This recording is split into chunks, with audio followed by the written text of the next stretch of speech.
Hello everyone, welcome to our YouTube channel banker couple. आज हम इस वीडियो में देखेंगे IBPS PO की रिवाइज्ड सैलरी स्लिप एक न्यू ज्वाइनी की आफ्टर 12th बायपार्टिट सेटलमेंट। इससे पहले मैंने आप सभी को IBPS क्लर्क और SBI क्लर्क की रिवाइज सैलरी दिखाई थी। इस वीडियो में IBPS PO की सैलरी दिखा रही हूँ। इस वीडियो में IBPS PO की न्यू ज्वाइनी की सैलरी भी बताऊँगी और ये भी बताऊँगी कि अगर वो न्यू ज्वाइनी है और उसने JIB का एग्ज़ाम दे दिया है बैंकिंग एग्जाम में या कोई भी फाइनेंस सेक्टर हो गया, जब आप फाइनेंस सेक्टर की जॉब ज्वाइन करते हैं तो दो एग्जाम्स आप देते हैं, JAIIB एंड CAIIB। ये दोनों एग्जाम्स देने पे आपको इंक्रीमेंट मिलते हैं। JIB एग्जाम देने पे आपको आपकी सैलरी में एक इंक्रीमेंट मिलता है और CAIIB एग्जाम देने में आपको अपनी सैलरी में 12 बायपार्टिट सेटलमेंट के बाद 2 इंक्रीमेंट मिलते हैं।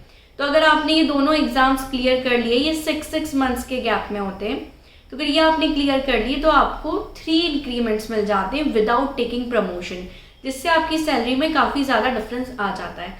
तो इस वीडियो में ये भी देखेंगे कि एक न्यू ज्वाइनी को कितनी सैलरी मिलती है और जब उसका JIB का इंक्रीमेंट लग जाता है तो उसकी नेट सैलरी में कितना डिफरेंस आ जाता है। उससे आपको समझ आएगा कि एक एग्ज़ाम की कितनी ज़्यादा वैल्यू होती है बैंकिंग सेक्टर में। तो सबसे पहले हम बात करते हैं यहाँ पर IBPS PO new joinee salary March 2024।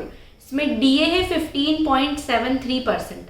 तो किसी को कंफ्यूजन नहीं होना चाहिए क्योंकि हर कोई ये बोल रहा है कि DA कम क्यों हो गया। आफ्टर 12 बायपार्टिट सेटलमेंट DA मर्ज हो गया है, इसीलिए DA कम दिखता है, लेकिन बाकी जो स्पेशल अलाउंस है वो बढ़ गया है। तो इससे आपको समझ आ जाएगा कि जो डिफरेंस है वो पहली सैलरी में, जो पहले सैलरी थी, अगर आप वो वीडियोस जाके देखेंगे और अभी देखेंगे तो आपको डिफरेंस दिखेगा। पहले DA ज़्यादा मिलता था, अब DA कम मिल रहा है। तो हम स्टार्ट करते हैं बेस सैलरी से। एक न्यू ज्वाइनी की न्यू बेस सैलरी है 48,480 रुपीज़। DNS अलाउंस है 7,625.90 रुपीज़। सिटी कंपनसेटरी अलाउंस है 2,300 रुपीज़। क्लोजिंग अलाउंस है 250 रुपीज़। क्लोजिंग अलाउंस क्लोजिंग के टाइम पे मिलता है, हर क्वार्टर के एंड में आपको ये मिलता है। आई थिंक क्वार्टर एंड में मिलता है या ईयर एंड में मिलता है, इसमें थोड़ा सा कन्फ्यूजन है, लेकिन ये क्लोजिंग अलाउंस भी इंक्रीज हो गया है। ये जब नेक्स्ट होगा आपका क्लोजिंग अलाउंस, जब अगला मिलेगा तो ये बढ़ के मिलेगा, ये भी सेटलमेंट में बढ़ गया है। उसके अलावा स्पेशल अलाउंस ग्रेड पे है 12,847.20 rupees. DNS allowance on special allowance grade pay है 2,020.86 रुपीज़। लर्निंग अलाउंस है 850 रुपीज़ और DNS allowance on learning allowance से 133.71 रुपीज़।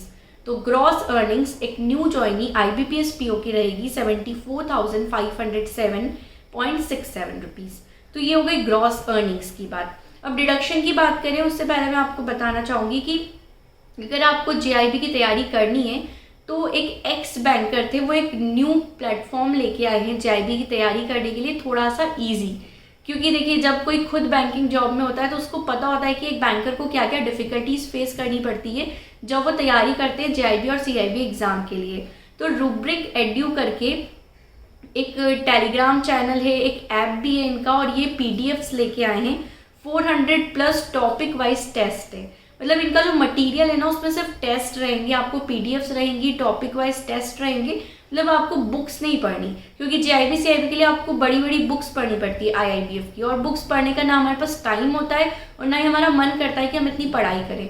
तो इसीलिए इसमें आपको ईजी रहेगा। अब इसमें 4 सब्जेक्ट्स JIB में आ गए हैं और इन जितने भी टॉपिक्स हैं और जितने भी सब टॉपिक्स हैं उनके डिटेल्ड सॉल्यूशंस भी आपको मिलेंगे। उसके अलावा JIB में केस स्टडीज़ भी आती है, तो आपको केस स्टडी बेस्ड क्वेश्चंस भी मिलेंगे। तो इनका मटेरियल काफ़ी प्रिसाइज है और आपको बहुत ज़्यादा टाइम नहीं देना पड़ेगा इस मटेरियल को पढ़ने के लिए। इनकी टेलीग्राम चैनल भी है, वहाँ पर भी आप जुड़ सकते हैं। सभी के लिंक मैं डिस्क्रिप्शन में शेयर कर रही हूँ। आप हमारा कूपन कोड early25 लगाएंगे तो आपको इससे एडिशनल डिस्काउंट भी मिल जाएगा। तो JIB की जो पढ़ाई है वो आपको बिल्कुल अभी शुरू कर देनी चाहिए। 1-2 लोगों ने मुझसे टेलीग्राम पे पूछा भी था कि JIB की पढ़ाई हम अभी शुरू करें या ज्वाइनिंग आने के बाद शुरू करें, तो मैंने उन्हें यही बोला था कि नहीं, आप अभी शुरू कर दो, क्योंकि अभी आप फ्री हो। अगर आपको बैंक ज्वाइन करना है, आपने मन बना लिया है, तो आप JIB की पढ़ाई अभी से शुरू कर दो, ताकि जब भी एग्ज़ाम आएगा आप दे के क्लियर कर दो फर्स्ट अटैम्प्ट में। क्योंकि जब फर्स्ट अटैम्प्ट में एग्ज़ाम क्लियर होगा तो आपको इसका जो फ़ी है उसका रीइंबर्समेंट भी बैंक देगा, तो आपको खुद से कुछ भी खर्चा करने की ज़रूरत नहीं पड़ेगी और पहली बार निकाल लोगे तो सही रहेगा, क्योंकि अभी एग्ज़ाम काफ़ी डिफ़िकल्ट हो गया और आपको इसके लिए पढ़ना पड़ेगा। ऐसा नहीं है कि आप थोड़ा बहुत पढ़ के चले गए और आपका एग्ज़ाम निकल गया। पहले काफ़ी ईजी हुआ करते थे ये एग्ज़ाम, लेकिन अभी थोड़े डिफ़िकल्ट हो गए हैं, और ये एग्ज़ाम को आप फर्स्ट अटैम्प्ट में निकाल लोगे तो आपके लिए बहुत अच्छा रहेगा।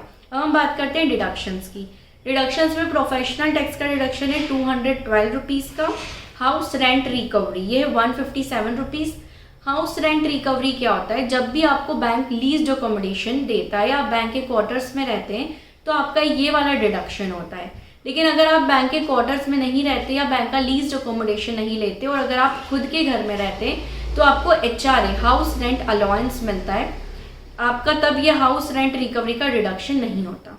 इसके अलावा यूनियन का डिडक्शन है 200 रुपीज़ और कॉन्ट्रीब्यूटरी पेंशन फंड का डिडक्शन है 5610.59 रुपीज़।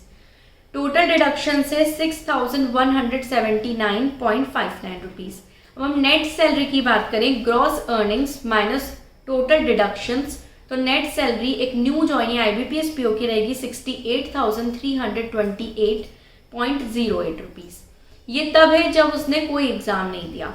अब मान लीजिए अगर GIB का एग्ज़ाम दे दिया आफ्टर 6 मंथ्स और GIB क्लियर कर दिया तो 6 महीने बाद आपको एक और इंक्रीमेंट मिलेगा और उसके बाद GIB निकलने के बाद आपकी ग्रॉस सैलरी बनेगी 77,435.64 रुपीज़ और नेट सैलरी बनेगी 71,068.59 रुपीज़। मतलब आपकी जो नेट सैलरी है उसमें पर मंथ डिफरेंस आ जाएगा 2,740.51 रुपीज़ का। अगर आप इसको ईयरली कैलकुलेट करेंगे तो सिर्फ एक एग्ज़ाम निकालने से, GIB का एग्ज़ाम निकालने से आपको ईयरली 32,880 मतलब अप्रॉक्स 33,000 ज़्यादा मिलेंगे। तो जिसका एग्ज़ाम निकला है वो 33,000 ज़्यादा कमाएगा उस वाले स्टाफ के कंपैरिजन में जिसने GIB नहीं निकाला है। तो एक एग्ज़ाम इतना डिफरेंस क्रिएट कर देती है और GIB का एग्ज़ाम निकालने के बाद ही आप CIB का एग्ज़ाम दे सकते हैं। तो जब CIB का एग्ज़ाम देंगे और जब वो एग्ज़ाम क्लियर करेंगे तो 2 इंक्रीमेंट मिलेंगे और उसके बाद आपकी सैलरी जो है वो काफ़ी ज़्यादा डिफरेंस क्रिएट कर देगी। लगभग 15,000 का डिफरेंस आ जाता है उस वाले स्टाफ की सैलरी में जिसने GIB CIB दिया है और जिसने नहीं दिया, भले उनकी सेम ईयर की ज्वाइनिंग है। तो सेम ईयर की ज्वाइनिंग भी होगी तो 15,000 उसको ज़्यादा मिलेंगे पर मंथ, जो एक ह्यूज अमाउंट है अगर आप उसको ईयरली कैलकुलेट करें तो सिर्फ पढ़ाई करनी है आपको, अच्छे से पढ़ाई करके एग्जाम देंगे तो आपको ज़रूर निकलेगा। Thank you so much for watching this video and don't forget to like, share and subscribe our YouTube channel.